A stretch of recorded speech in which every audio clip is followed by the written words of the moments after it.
검찰 개혁 완전히 할 뻔했죠. 그런데 그게 안 됐던 이유가 국회 내, 우리 당 내에 때문에 안 됐습니다. 검찰개혁을 막은 세력이 누구인지 3년 만에 김용민 의원이 폭로하셨는데 충격입니다. 그리고 뒤에서는 윤석열과 국짐의 내부 상황 보고 드립니다. 먼저 중요한 영상 보시고 이어가 보겠습니다.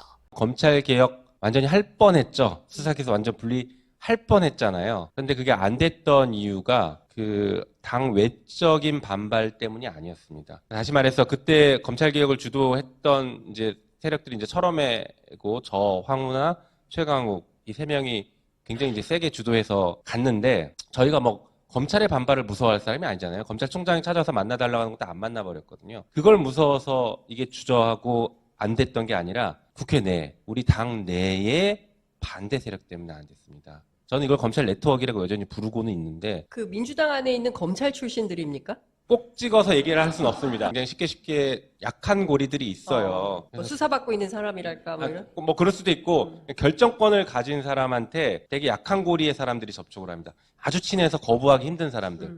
이런 사람들이 접근하고 뭐 자문그룹처럼 접근하고 다양한 방식으로 접근해서 결국에 우리 당내에서 주저앉힌 거예요. 그래서 간신히 뭐 이대 범죄 놔두고 4개 없애고 간신히 여기까지 간 거예요. 어쨌든 간 이런 흐름들이 있었고 실제 중요한 개혁을 주저앉히는 것은 우리 내부의 반발 혹은 내부의 이견입니다. 그래서 의원님 지금 말씀 주신 것처럼 내부가 진짜 똘똘 뭉쳐서 쫙 밀어붙이고 추진하는 게 진짜 중요하고 조국혁신당이랑 민주당이 결국에 가는 점은 같아요. 목적지가 똑같습니다. 그래서 저희가 수시로 만나서 수시로 협의해서 이 목적지를 향해서 잘 나가보겠습니다.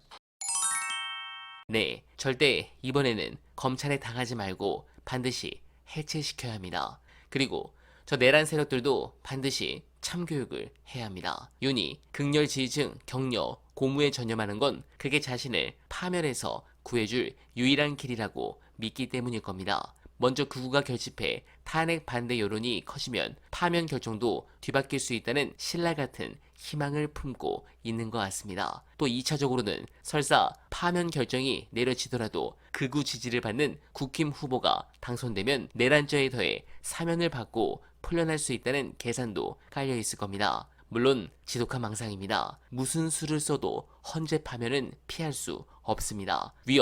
위법의 증거가 너무나 뚜렷하기 때문입니다. 극우 후보가 대통령이 되는 일도 벌어지지 않을 겁니다. 극우가 아무리 결집한다고 해도 탄핵에 찬성하는 대다수 여론이 뒤집힐 가능성은 전무합니다. 다만 극렬 지지층 결집이 국민의힘 내부 세력 판도에 큰 영향을 주고 있다는 점은 분명해 보입니다. 지금 국민의힘 지도부는 윤과의 관계를 끊지 못하고 헌재 흔들기에 몰두하고 있습니다. 조금만 길게 보면 정치적으로 대단히 어리석은 선택입니다. 그러나 극렬 지지층의 영향력이 커질 대로 커져 이제는 당 전체가 끌려다니는 상황이 돼버렸습니다. 그러나 이들이 아무리 악을 쓰고 억지를 부려도 탄핵 열차는 결국 3월 초중순이면 윤석열 파면의 종착역에 도착할 겁니다. 윤이 아무리 망상에 참 메시지를 낸들 정광훈, 전한길이 아무리 극우 걸기를 독려한들 윤이 직무에 복귀하는 일은 벌어지지 않을 겁니다.